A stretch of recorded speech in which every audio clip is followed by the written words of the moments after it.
My ex-girlfriend called me 6 weeks after our breakup with news that should have changed everything. She was pregnant, and the baby was mine.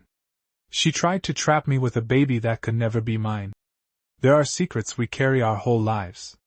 Not because we're ashamed necessarily, but because they're private. Because they don't come up in casual conversation. Because explaining them means reliving pain we'd rather leave in the past. I've carried my secrets since I was 12 years old. That's when I got sick, really sick, the kind of sick that changes everything. Mumps. Just mumps, the doctor said, nothing to worry about. But it wasn't nothing. The complications that followed, the orchitis that left me hospitalized for 2 weeks, the damage that was done, that wasn't nothing. That was the end of any future I'd imagined for myself. By the time I was 15, I knew the truth. A series of tests, consultations with specialists, gentle conversations with my parents that I pretended to understand. I would never have biological children. The illness had done permanent damage. There was no cure, no fix, no hope. Just acceptance. I coped the way kids do, by not thinking about it. By pushing it down, burying it, pretending it didn't matter. I threw myself into school, then college, then work. I dated, had relationships, even fell in love.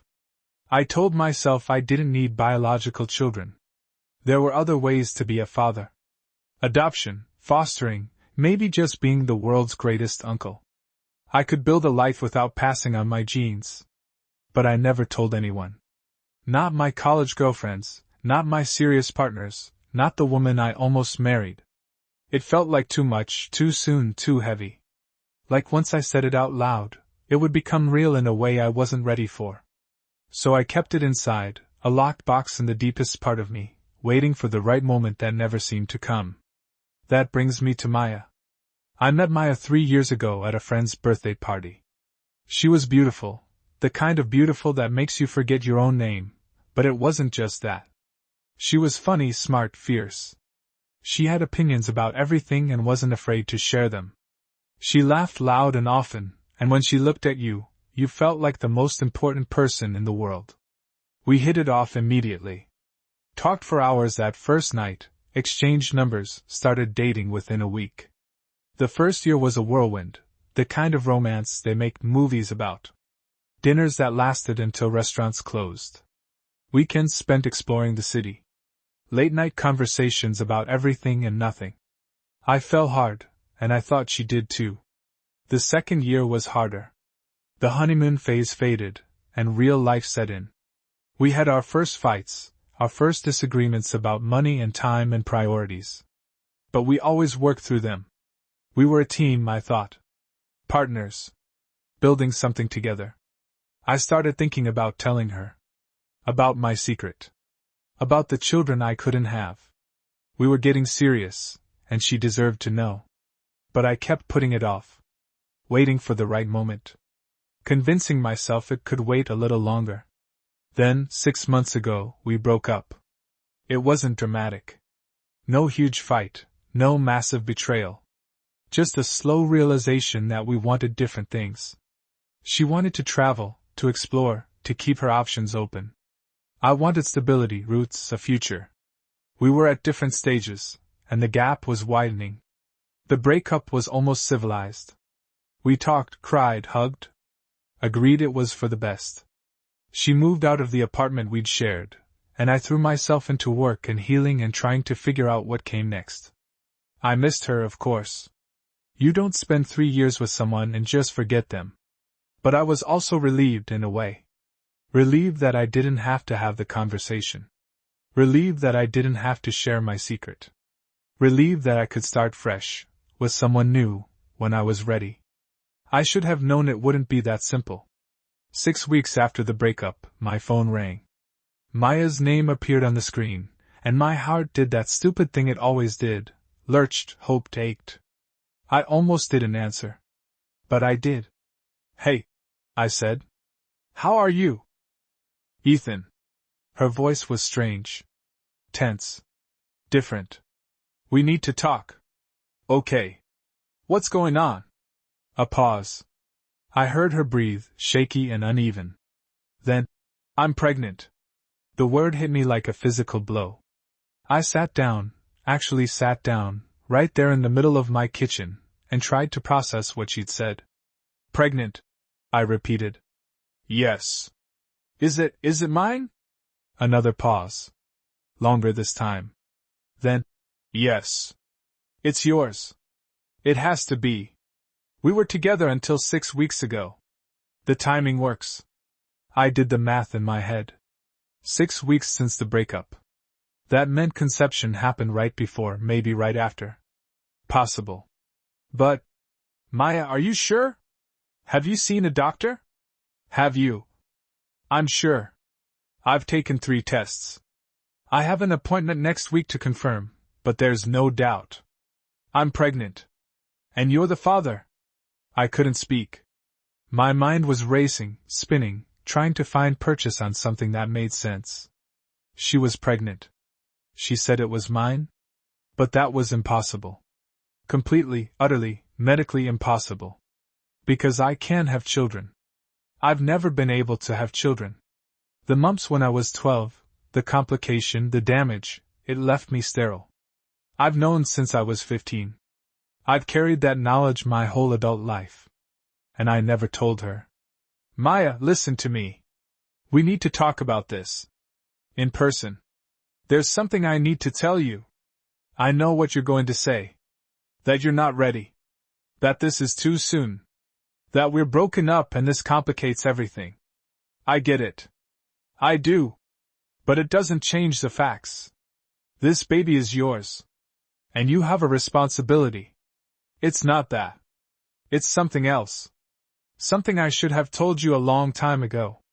I don't want to hear excuses, Ethan. I need you to be there.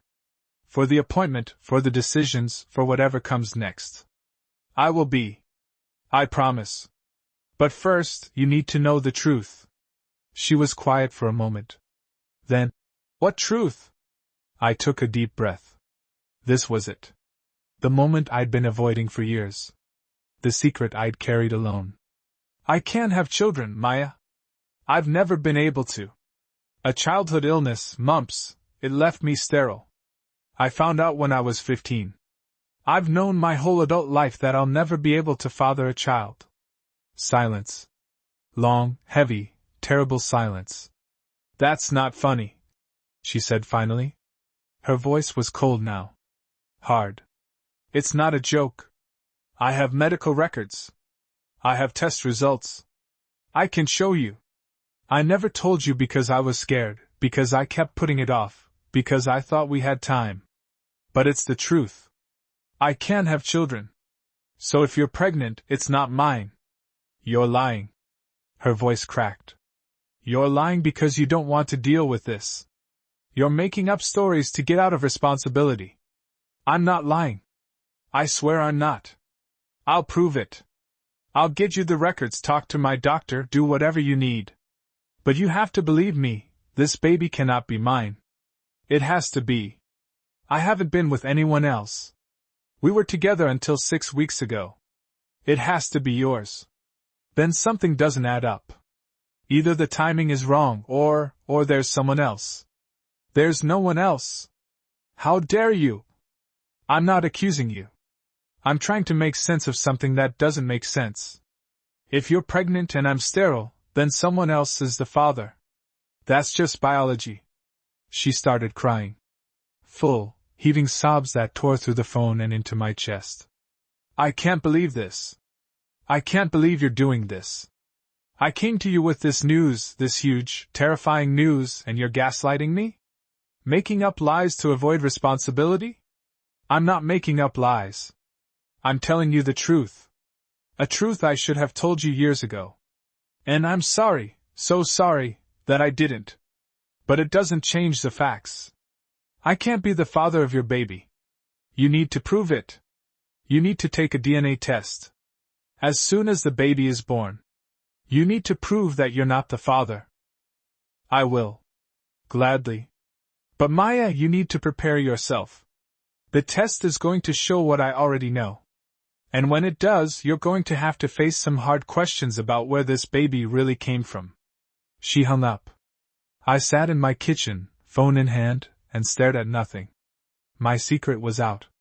Finally, after all these years, it was out. But not in the way I'd imagined.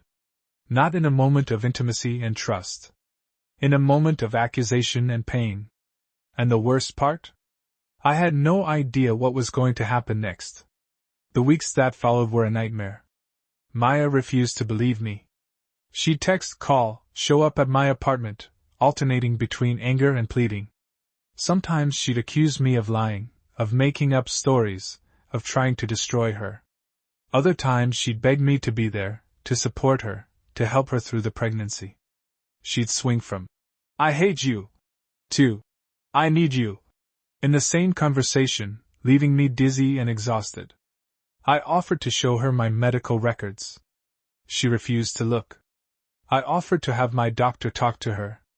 She said she didn't trust doctors. I suggested counseling, mediation, anything to get us both on the same page. She said I was just trying to manipulate her. Meanwhile, the pregnancy continued. She sent me ultrasound photos, photos I couldn't look at without a sick feeling in my stomach. That baby, that innocent, growing life, was not mine. But Maya was convinced it was. And she was telling everyone. Her family knew. Her friends knew. My friends knew. Within weeks, our entire social circle was buzzing with the news. Maya was pregnant, Ethan was the father, and Ethan was denying it. I became the villain. The deadbeat. The guy who wouldn't take responsibility. People I'd known for years looked at me differently, their eyes full of judgment and disappointment. Some stopped talking to me altogether. Others sent messages telling me I needed to man up and do the right thing. I tried to defend myself. Tried to explain about the illness, the infertility, the impossibility. But people didn't want to hear it. They saw a man trying to escape responsibility, and that's all they saw. "You're just making excuses," one friend said. "If you didn't want a kid, you should have been more careful." I was careful. But that's not the point. The point is I literally cannot father a child. It's medically impossible. People say that all the time. And then surprise, they're fathers. You'd be surprised what doctors can be wrong about. They're not wrong. I've had multiple tests. Multiple specialists. I know my own body. Whatever you need to tell yourself. That conversation, that dismissal, happened again and again. No one believed me. No one wanted to believe me. It was easier to see me as the bad guy than to grapple with the complexity of the truth. Maya's mother called me. She was polite at first, then angry, then weeping. "She's my daughter," she said. "She's carrying your baby. How can you do this to her?" "I'm not doing anything to her. I'm telling the truth. The baby isn't mine. I can prove it." "Then prove it. Take the test. Stop dragging this out." "I will. As soon as the baby is born, I'll take the test." But Maya refuses to discuss it. She won't even consider the possibility that I'm telling the truth. Because she knows the truth. She knows she was faithful. She knows the baby is yours. Your denial is destroying her. I hung up. What else could I do? The lowest point came about 3 months into the pregnancy. Maya showed up at my apartment late one night, crying, distraught. She'd had a scare, she said. Some bleeding. She'd gone to the ER, spent hours alone, terrified. And I wasn't there. I wasn't there because I'd abandoned her. "You should have been with me," she sobbed. "You should have been there. This is your baby. Your responsibility." I wanted to scream. I wanted to shake her. I wanted to make her understand that I couldn't be responsible for a child that wasn't mine. But instead I just stood there, helpless, as she cried on my doorstep. "Maya, I'm sorry you went through that alone. I am. But I can't keep pretending. I can't keep playing the role of the father when I know, it's not true. You don't know anything. You're just scared. You're just running away."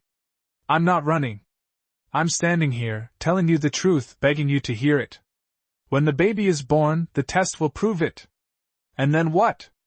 Then you'll have to face the real question. If I'm not the father, who is? She stopped crying. Her face went pale, then red. How dare you? How dare you suggest? I'm not suggesting anything. I'm stating a fact. If I'm sterile and you're pregnant, someone else is responsible. That's not an accusation. That's biology. I haven't been with anyone else. I was faithful to you our entire relationship. Then the timing must be wrong. Maybe you were already pregnant when we were together. Maybe it happened right after we broke up. I don't know. But the baby cannot be mine. We stared at each other, both breathing hard, both trapped in a reality that made no sense. Finally, she whispered, "You're going to regret this.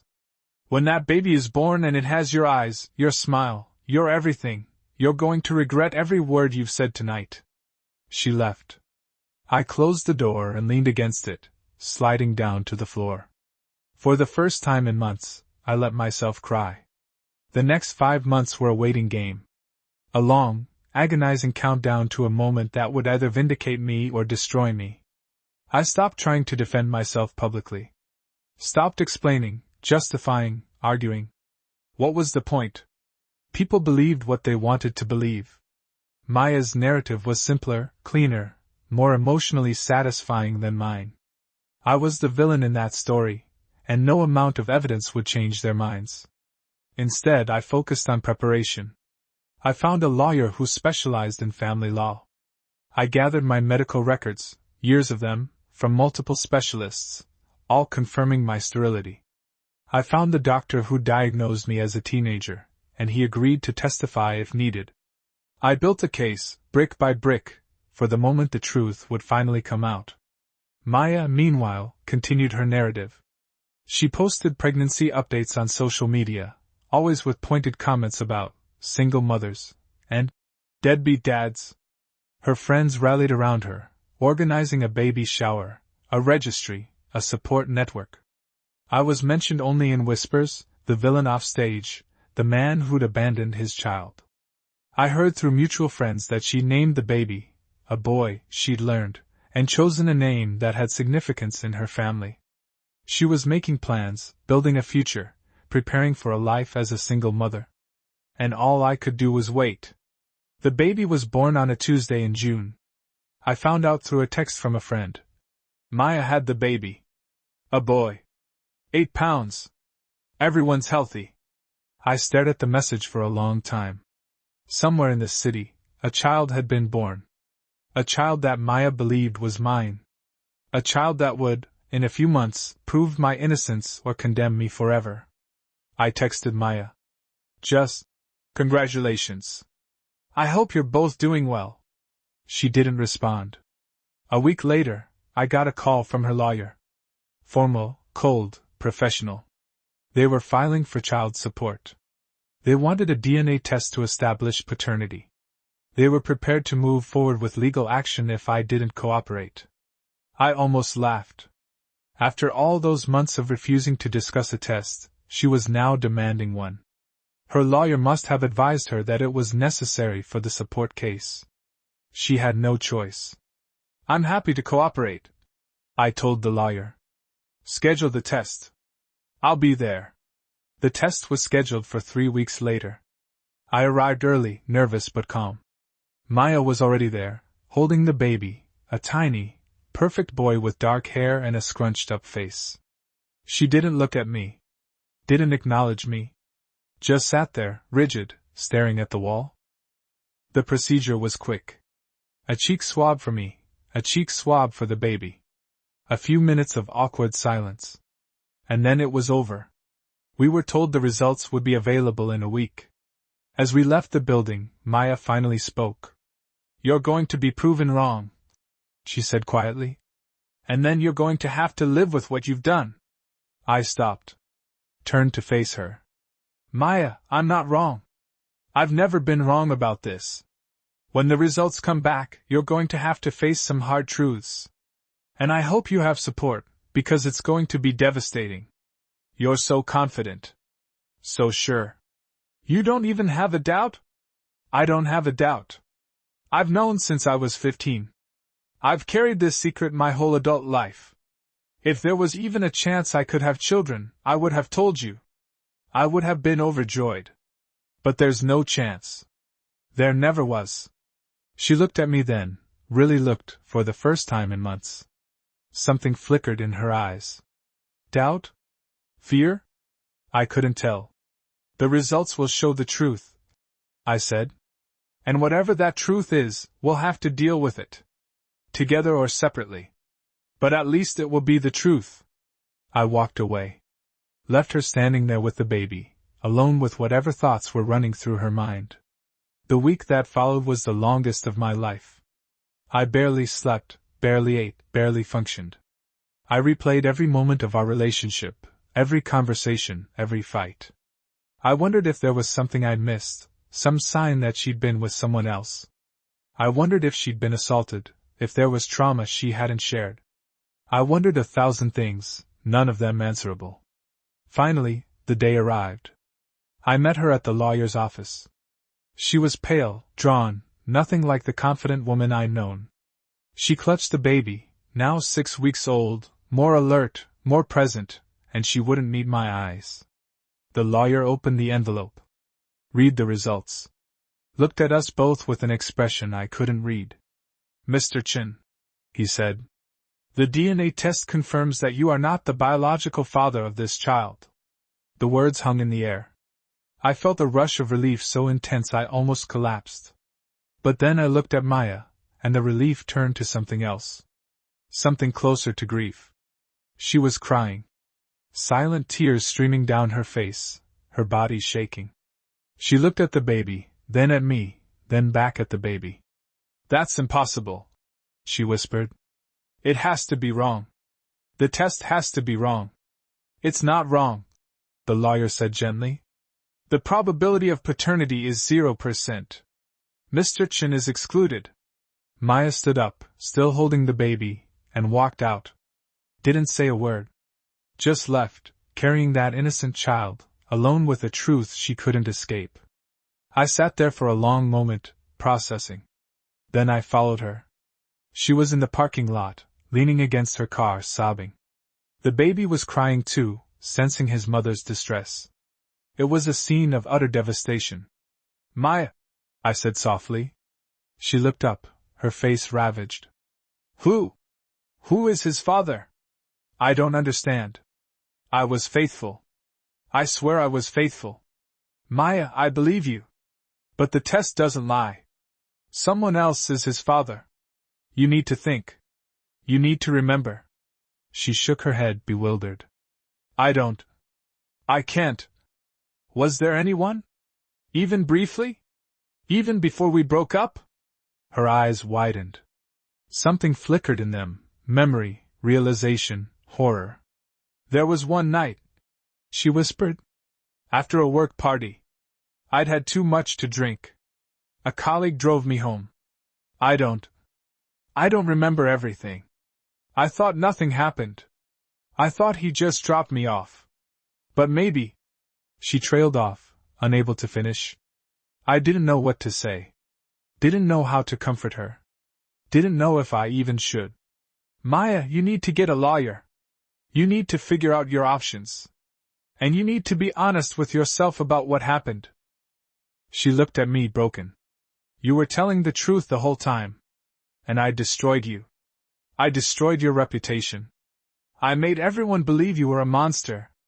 You didn't know. You believed what you thought was true. That doesn't excuse it. That doesn't fix it. I ruined you. I shook my head. You didn't ruin me. You made things hard, yes. But I knew the truth would come out eventually. And it did. What do I do now? How do I face everyone? How do I tell them I was wrong? I don't know. But you have to. For yourself. For the baby. He deserves a mother who's honest, who faces reality, who does the hard work of making things right. She nodded, crying. The baby fussed in her arms. And I realized, standing there in that parking lot, that this was the end. Not just of our relationship, but of any connection between us. The truth had set me free, but it had destroyed her. I turned and walked to my car. Drove away without looking back. The weeks after the DNA results were a strange kind of purgatory. On one hand, I was vindicated. The truth was out. Maya's lawyer shared the results with anyone who needed to know. The child support case was dismissed. My name was cleared. On the other hand, the damage had been done. Months of being painted as a villain had left scars. Some people apologized, genuinely, humbly apologized, for doubting me. Others simply drifted away, unable to face their own role in the story. And a few, I suspect, still believed I'd somehow manipulated the system, that the test was wrong, that I was still the bad guy. I learned something important in those weeks. Vindication doesn't undo pain. Being proven right doesn't erase the months of isolation, the whispered judgments, the looks of contempt. It helps, certainly. But it doesn't heal. Maya, meanwhile, was falling apart. I heard through mutual friends that she'd confronted her colleague. The man, married, with children of his own, admitted that something had happened that night. He'd driven her home, she'd invited him in, and one thing led to another. He claimed she was coherent, consenting, that he'd had no idea she was too drunk to remember. She claimed she had no memory, no consent, no choice. It became a he-said-she-said nightmare.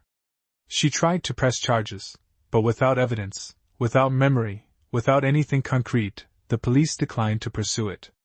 The colleague denied everything beyond that one night. His wife left him. He lost his job. But Maya got nothing, no justice, no closure, no answers. She was left alone with a baby whose father she couldn't prove, whose conception she couldn't remember, whose existence had destroyed her relationship and her reputation. I felt sorry for her. Despite everything, despite the months of pain she'd caused me, I felt sorry for her. She'd been violated. Whether legally or not, she'd been taken advantage of while vulnerable. She'd carried a pregnancy she didn't choose. She'd built an entire reality around a lie she genuinely believed. And now she had nothing. I reached out once. Just a text.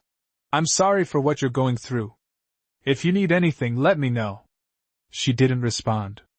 I didn't expect her to. Months passed. I threw myself back into work, into friendships, into rebuilding the life I'd almost lost. It was slow going. Trust, once broken, is hard to rebuild, even trust with yourself, even trust in your own judgment. I second-guessed everything. Wondered if I should have told Maya sooner. Wondered if the outcome would have been different. Wondered if I'd ever be able to have a normal relationship again. Therapy helped. My therapist, Dr. Chin, no relation, walked me through the grief, the anger, the guilt. She helped me see that I wasn't responsible for Maya's choices, that I'd done the best I could with an impossible situation, that holding on to shame would only prolong my suffering. "You kept a secret because you were scared," she said. "That's human. That's understandable.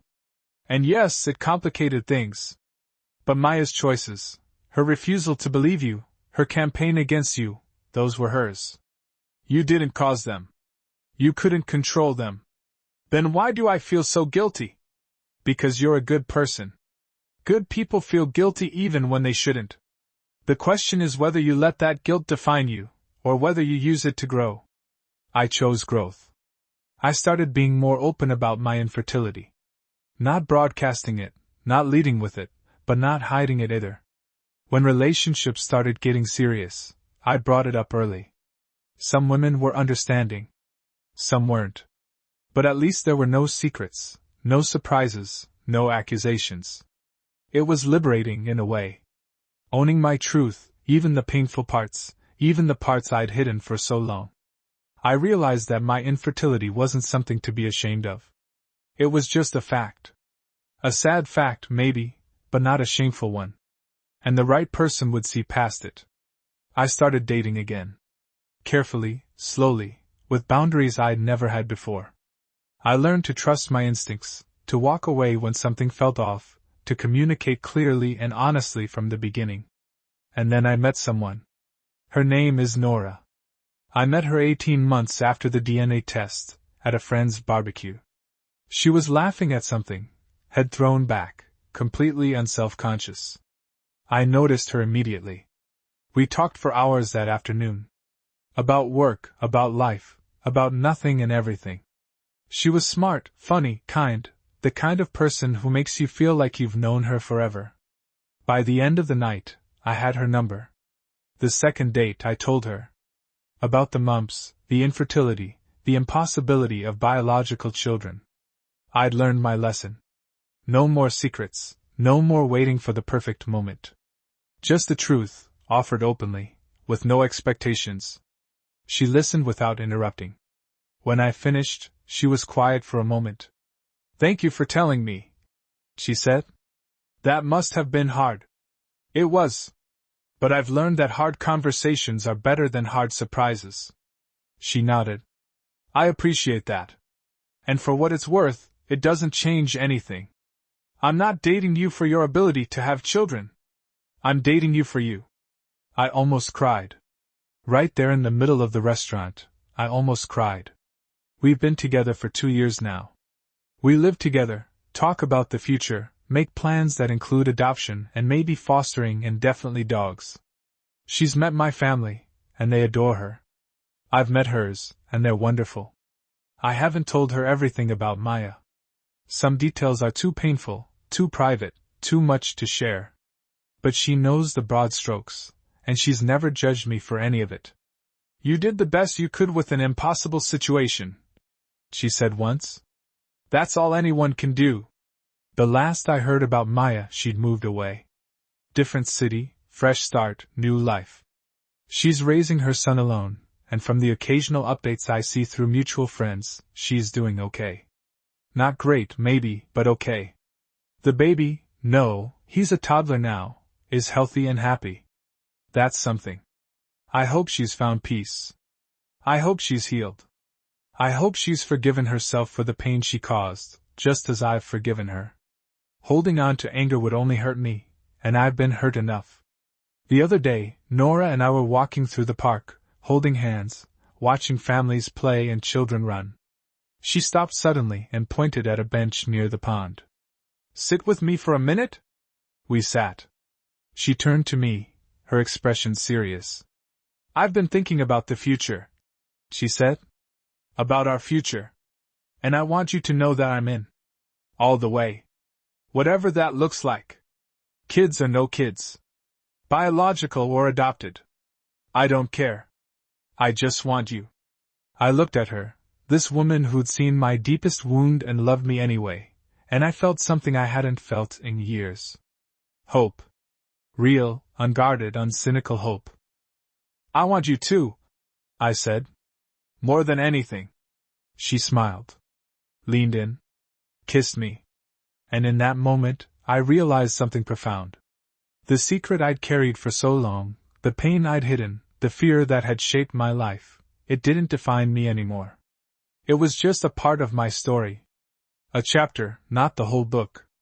Maya had tried to trap me with a baby that couldn't be mine. She'd almost destroyed me in the process. But in the end, her lie had forced me to confront my truth. Had forced me to share it, own it, integrate it into who I was. And that truth, once shared, had set me free. So AITA for everything that happened? For not telling Maya sooner? For letting her believe her lie? For walking away when the truth came out? I've thought about that question a lot. And here's my answer, I'm not the asshole. I'm a human being, doing my best, carrying my own burdens, trying to survive in a world that doesn't always make sense. Could I have handled things differently? Probably. Could I have been braver, more honest, more proactive? Yes. But I did what I could with what I had at the time. And in the end, the truth prevailed. That's what matters. Not who was right or wrong, but that the truth came out. That justice, in its own messy way, was served. Nora and I got engaged last month. Small ceremony, just family and close friends. My mother cried. Hers did too. It was perfect. We're talking about adoption now. Maybe fostering. There are so many children who need homes, need love, need someone to show up for them. And I realize, with a clarity that surprises me, that I'm ready. Ready to be a father in whatever way I can be. Ready to give a child the love and stability I was given. Ready to build a family that doesn't look like the one I imagined, but might be even better. The boy Maya had, I think about him sometimes. Wonder how he's doing. Wonder if he'll ever know the strange circumstances of his conception. Wonder if Maya will ever tell him the truth. I hope she does. I hope she finds a way to explain it that doesn't wound him, that doesn't make him feel like a mistake. Because he's not a mistake. He's a child. Innocent, precious, deserving of love. Just like all of us. So here I am. Infertile, but not broken. Scarred, but not destroyed. Alone for a while, but not anymore. The secret I carried for so long is out. And in its place, there's something better, freedom. The freedom to be honest, to be vulnerable, to be fully myself. The baby that couldn't be mine taught me that. The lie that almost destroyed me set me free. And for that, strangely, I'm grateful. Which side of that story were you on? Let me know in the comments! And if you love diving into these Reddit rabbit holes with me, subscribe to Reddit Be Mine. We're building the best storytelling community on YouTube, and we'd love to have you. Click that sub button and stay tuned.